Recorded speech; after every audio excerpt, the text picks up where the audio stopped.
If you've ever picked up your phone and seen a call come in that looked exactly like it was from your bank, your card company, or some other trusted financial institution, and felt that little jolt of panic, you're not alone. And it turns out Google has been paying very close attention to exactly that problem. Because in 2026, the company confirmed a powerful new lineup of Android D security features specifically designed to stop this kind of scam cold. And today, we're going to walk through exactly what Google added, how it actually works under the hood, and why security researchers are calling this one of the most significant shifts in mobile protection in years. Before we dive into the specifics, it helps to understand just how dramatically the threat landscape facing everyday phone users has shifted in the past few years. It used to be that mobile security largely meant avoiding sketchy downloads and not clicking on obviously fake text messages promising a prize you never entered to win.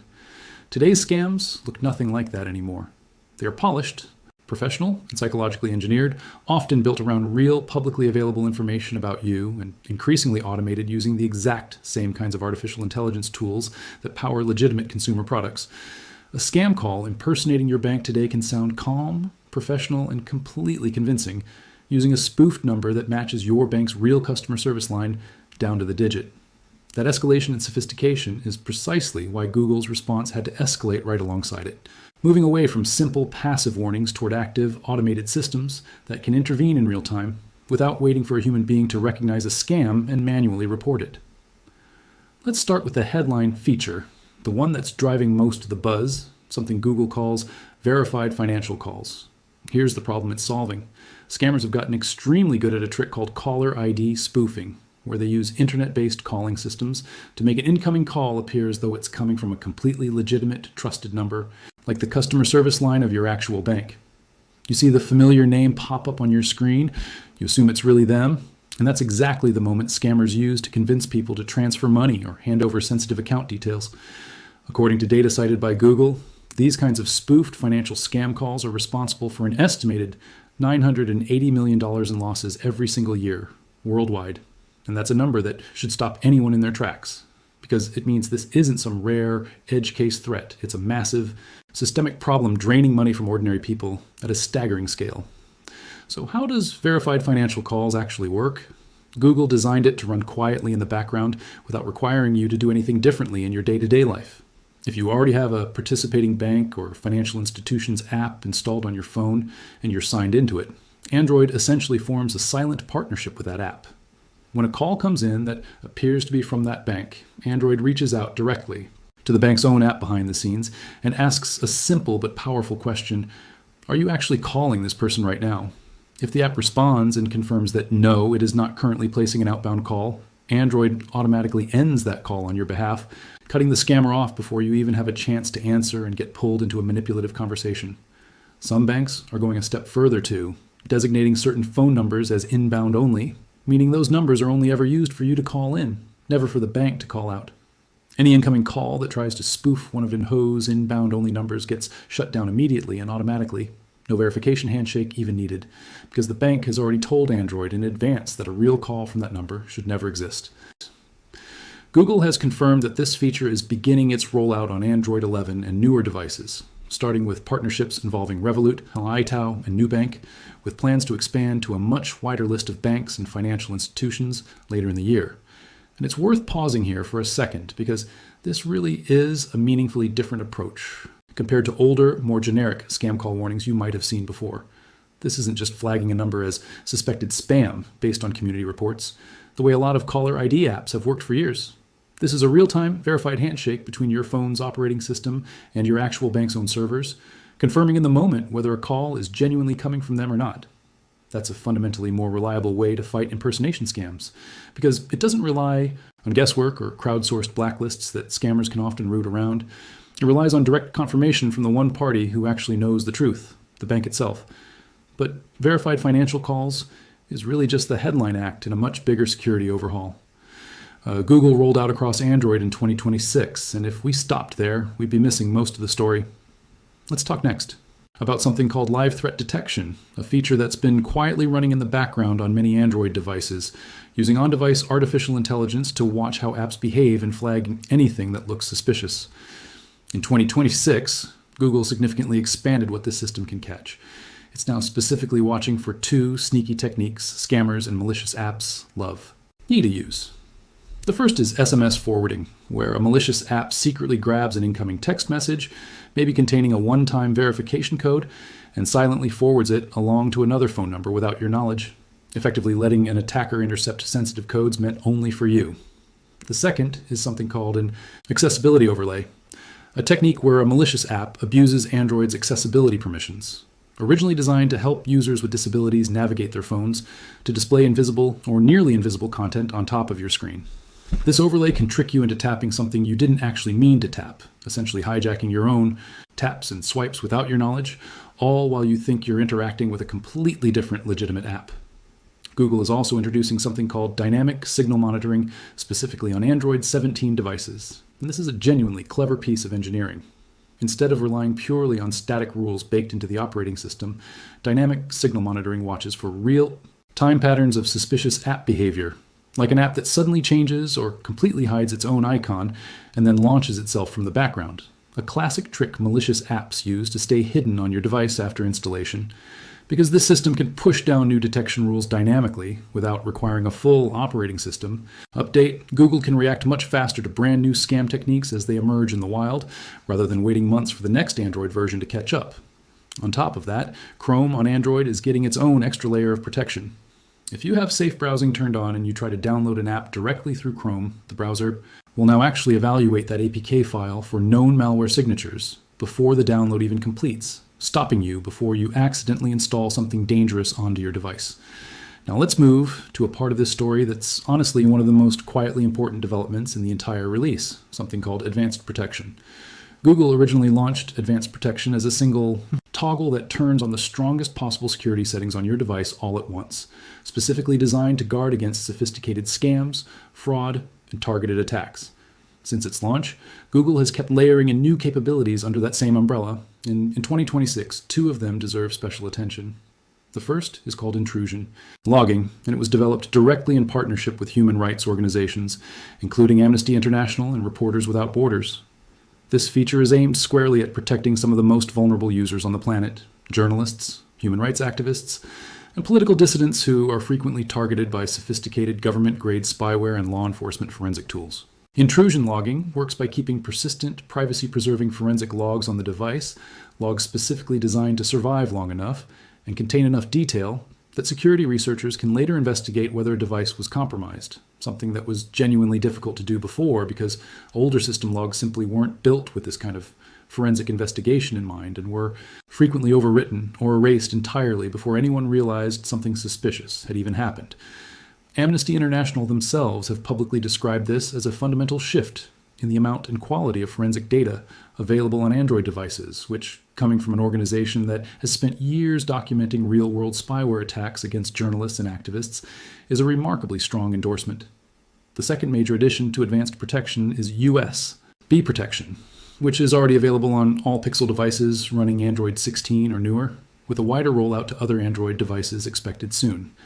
This feature is specifically designed to guard against a particular category of attack, where someone with brief physical access to your unlocked or even locked phone plugs in a specialized USB device attempting to extract data directly through the charging port, a technique sometimes used by law enforcement forensic tools, and, in some documented cases, by more malicious actors as well.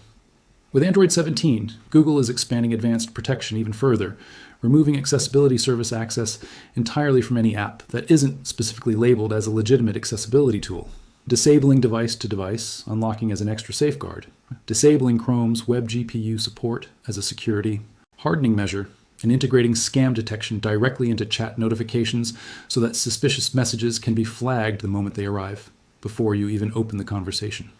Later in the year, Google is also planning to bring Android enterprise support to advanced protection, allowing entire organizations to enable this maximum security mode by policy across every managed device a company oversees, all at once.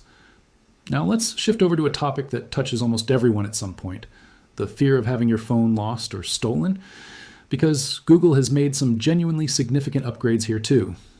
It's easy to think of phone theft as just losing an expensive piece of hardware, but the real damage often comes afterward, when a thief manages to unlock the device and use it to access banking apps, email accounts, and stored passwords, turning a stolen phone into a direct pathway toward financial fraud. Google's Find Hub service already includes a mark as lost feature, and in Android 17, it's getting a meaningful upgrade. Once enabled, D, mark as lost, can now require full biometric authentication, meaning your fingerprint or your face, in addition to your regular passcode or PIN, in order to unlock the device. Here's why that detail matters so much. If a thief somehow already knows or has guessed your PIN, perhaps because they watched you type it in before snatching the phone, they still won't be able to turn off device tracking or get back into the phone without your actual fingerprint or face, something they obviously don't have. Triggering mark as lost also automatically activates a whole set of additional protective measures at the same time, hiding the quick settings menu so a thief can't quickly disable tracking or connectivity features, and disabling the ability to form any new Wi-Fi or Bluetooth connections, cutting off convenient pathways a thief might otherwise use to transfer your data elsewhere. Google didn't stop at just building these features either. They actually piloted this entire theft protection system extensively in Brazil first, gathering real-world data on how effective it was at stopping fraud before expanding it more broadly. Following that successful pilot, Google is now rolling these protections out by default globally on all new Android 17 devices, as well as any device that gets freshly reset or upgraded to the latest operating system version. In markets identified as having particularly high demand for this kind of protection, specifically Argentina, Chile, Colombia, Mexico, Peru, and the United Kingdom, Google is going even further, extending these default protections all the way back to devices running Android 10 or newer, a genuinely broad rollout covering millions of older devices that would otherwise have missed out.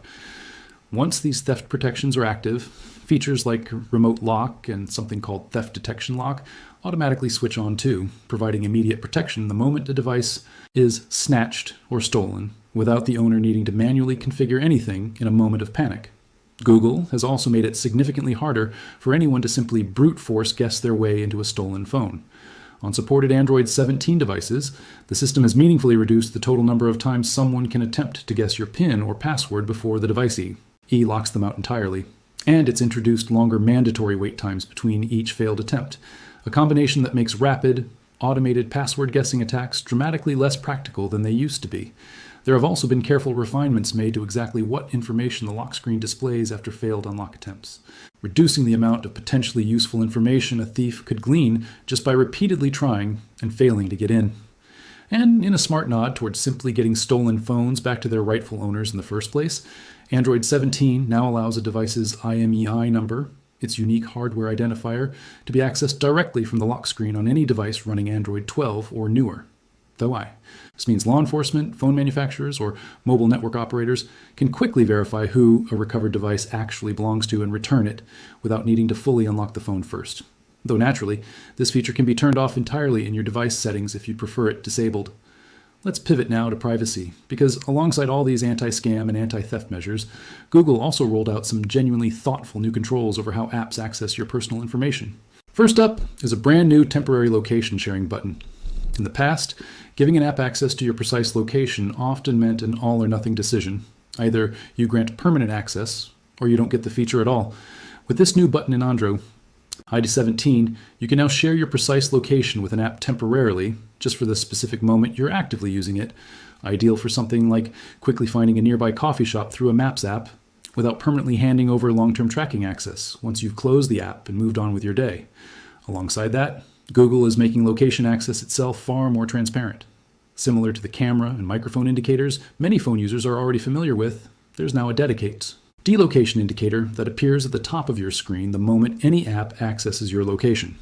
Tap that indicator, and you're taken directly to a recent app used screen, showing you exactly which apps have recently used your location data, letting you review and immediately adjust those permissions if anything looks off.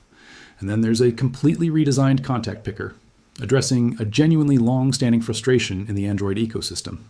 For years, apps that only needed to connect you with a single friend, say, to send them an invite, often had no real technical option except to request access to your entire address book all at once, every single contact, every phone number, every email address you'd ever saved. The new contact picker changes that completely. Developers can now request access to specific individual contacts only, rather than your entire address book. And they can even specify which particular fields they actually need, just a phone number, for instance, rather than every scrap of information tied to that contact. Critically, this access is also designed to be temporary by default, meaning apps aren't left holding onto broad, permanent access to your personal network of contacts long after they actually needed it. Google has confirmed. D, that many app developers will be strongly encouraged, and in some cases required, to adopt both this new contact picker and the temporary location button in order to stay compliant with Google Play's own developer policies going forward. Now, since we're already talking about privacy, it's worth digging into how Google is approaching security specifically around artificial intelligence on Android, because this is a rapidly evolving area with its own unique risks. Android has, for a while now, relied on something called Private Compute Core, along with a newer system called Private AI Compute, as its primary method for securing what's known as ambient data, meaning the constant background information your phone's sensors and AI features are processing, often without you actively thinking about it, things like on-device audio, processing for features like live translate or live caption. In Android 17, Google is significantly strengthening these privacy guarantees by introducing something called AI Seal, built on top of a technology known as PKVM, which stands for Protected Kernel-Based Virtual Machine. Together, these create a verifiable, hardware-backed, on-device isolated environment specifically for processing this kind of sensitive ambient data. Essentially building a locked, sealed room inside your phone's hardware where sensitive AI processing happens completely walled off from the rest of the operating system, even from Google itself. This matters enormously as Google simultaneously rolls out something called Gemini Intelligence, a more deeply integrated, agentic AI experience woven directly into Android. Google has stated publicly that this entire approach is grounded in three specific principles. Explicit user control, meaning you can directly choose to enable or disable individual AI-powered automation features rather than accepting an all-or-nothing AI. Experience, comprehensive data protection, ensuring your information stays properly secured throughout every step of AI processing, and operational transparency, meaning Android now logs AI assistant activity directly through your device's existing privacy dashboard, giving you a clear, reviewable record of exactly what your AI assistant has actually been doing on your behalf, rather than leaving it as an invisible black box. It's also worth pointing out that Google didn't limit this AI-focused security push purely to background detection systems. It also published detailed guidance explaining exactly how Android's fake call detection technology works more broadly, technology that goes beyond just the financial call verification system we already covered, actively analyzing patterns in call behavior across the network to flag likely impersonation attempts even when a specific bank partnership isn't directly involved, giving everyday users an additional layer of protection against impersonation scams that target government agencies, delivery services, tech support lines, and other frequently spoofed categories of trusted callers. Let's shift gears one more time and talk about something that sounds almost like a science fiction, but is a very real, very practical problem Google is actively addressing right now: the threat posed by fake, modified versions of the Android operating system itself. The overwhelming majority of officially certified Android devices provide a completely secure, reliable, trustworthy experience. But Google has acknowledged that some bad actors have started distributing unofficial, secretly modified versions of Android, specifically engineered to look and feel exactly like the real thing, while quietly compromising the security of anyone who ends up running them. To directly combat this, Google introduced Android OS, verification with Android 17, launching first on Pixel devices before an expected wider rollout. This feature gives users a direct, built-in way to actually verify that the copy of Android running on their device is a genuine, officially released, widely distributed build, rather than some tampered, malicious knockoff masquerading as the real operating system. Working alongside this verification feature, Google is also using something called a public append-only ledger, essentially a permanent, tamper-proof, cryptographically verifiable public record to prove that every official Google application running across the Android ecosystem, including the foundational Google Mobile Services APIs that so many apps and features quietly depend on behind the scenes, are genuinely authentic versions, actually released by Google itself. Google has explicitly described this ledger as a transparent source of truth that literally anyone, security researchers, journalists, curious enthusiasts, can independently audit at any time they choose. If a supposedly Google-signed app doesn't appear anywhere on that public ledger, that's an immediate, verifiable red flag that Google never actually intended to release it in the first place, giving security researchers a powerful new tool for catching sophisticated impersonation attempts before they can do real damage. For Pixel device owners specifically, this entire system works hand in hand with an existing feature called Pixel System Image Transparency, together proving both that the underlying operating system itself and every application running on top of it are genuinely official, unmodified, production-grade software, not some cleverly disguised imitation Let's round things out with a handful of additional protections Google rolled into this same 2026 security push, because together they paint a genuinely comprehensive picture of just how broad this update really is. Scammers have long targeted one-time passwords, those temporary 6-digit codes texted to you to verify your identity when logging into sensitive accounts, often using malicious apps that have tricked users into granting them permission to read incoming SMS messages. To directly counter this, Android now automatically hides these sensitive one-time password codes from most apps for a full 3 hours after they arrive, specifically ensuring that only you and the legitimate app you're actually trying to log into can see and use that code, while other apps lurking on your device are kept completely blind to it during that critical window. Google is also addressing an often overlooked but very real security gap tied to older cellular network technology. As mobile carriers around the world continue rapidly transitioning away from aging second and third generation cellular networks toward modern fourth and fifth generation infrastructure, Android 17 introduces a new capability specifically for the existing Disable 2G toggle, allowing carriers themselves to configure this setting to default to being switched off in regions where 2G infrastructure is no longer actively maintained or monitored, proactively shielding customers from a whole category of well-documented security vulnerabilities baked into that legacy technology, vulnerabilities that modern attackers have specifically learned to exploit precisely because so few people ever bother, manually disabling 2G on their own.